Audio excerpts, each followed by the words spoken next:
Well, Steve, this video is chilling. A killer whale grabbing a trainer by the foot and dragging him underwater for nearly 15 minutes at SeaWorld in San Diego.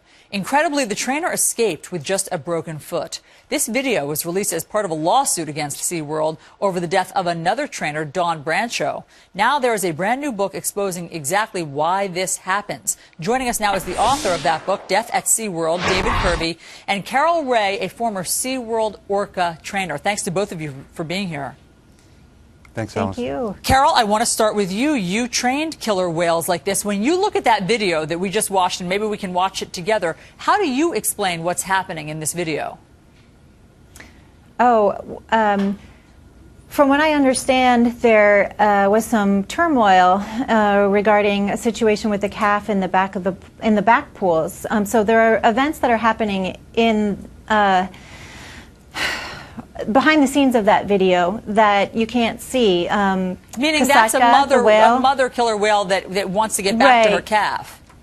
Right, exactly. And even Ken Peters, in his testimony when they investigated the incident, talked about the calf making distress calls in the back pool. And so I think while you watch the video and you don't necessarily see precursors to the event that happens, what's happening behind the scenes is probably taking more of her attention, and she's just giving a message to Ken that she wants to get out of there and get back with her baby. Wow.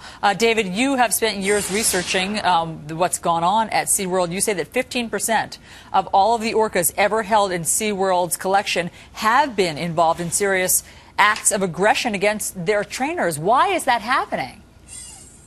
Well, the scientist I talked to told me that the captivity is so stressful for these animals.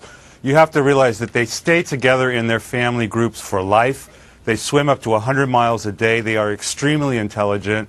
They are very aware of what's going on to them and with their surroundings. And you take them out of the ocean and put them into these very small confinements, create these artificial pods of killer whales from all over the world who would never socialize with each other.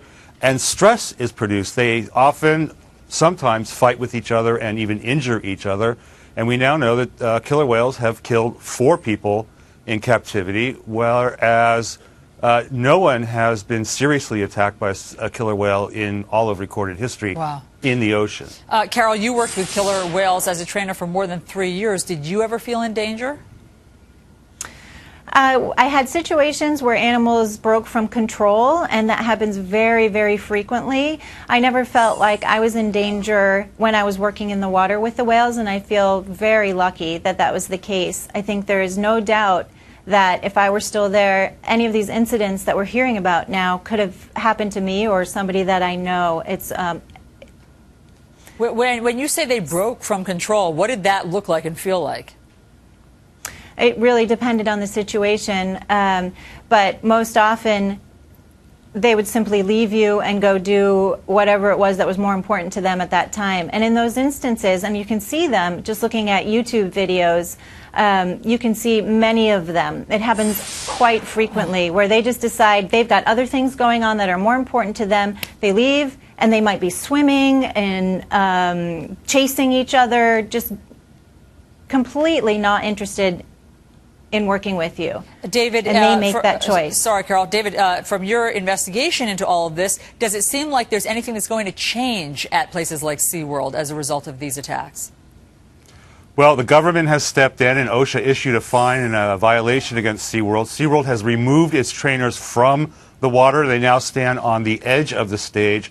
SeaWorld would very much like to get the trainers back in the water. Frankly, the show is much more exciting when there is that interaction.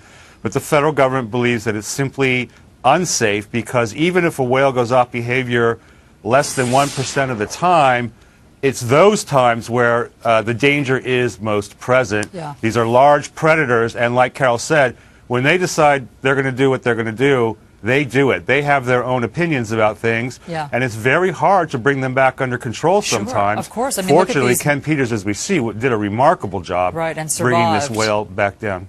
David Kirby, again, the book is called Death at SeaWorld. Carol Ray, you were the former trainer at SeaWorld. Thanks so much for coming in with your expertise.